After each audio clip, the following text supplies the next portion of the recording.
The devil feasts on the ash. The sacred groves burned with Roman efficiency.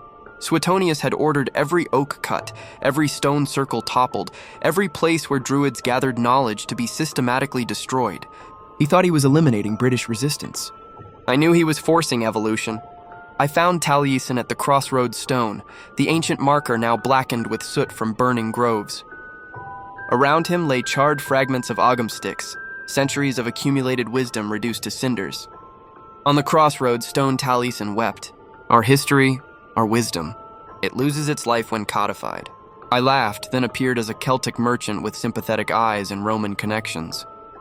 But something new is always born from translation's breath. Look, your ogham scratches on sacred trees can become marks on parchment. Your oral traditions can become written manuscripts. What was tied to place becomes free to travel. I showed him how Celtic calculations could be disguised as Roman trade accounts on wax tablets, how healing formulas could be hidden in recipes, how the sacred geometry of stone circles could be encoded in architectural plans for Roman buildings. Everything is code to those who lack the key, I explained, watching understanding dawn in his ancient eyes.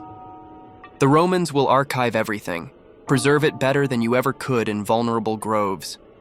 They'll build libraries to protect what they don't even recognize as your wisdom. Taliesin traced ogham symbols in the ash with his finger. But if we hide it so well, how will our own people find it again? Because cultures don't die, they metamorphose. When the time comes for this knowledge to emerge again, when new boundaries need crossing, it will be there, waiting in Roman libraries, disguised as mundane records, ready to teach whoever has eyes to see. The Roman horn sounded in the distance.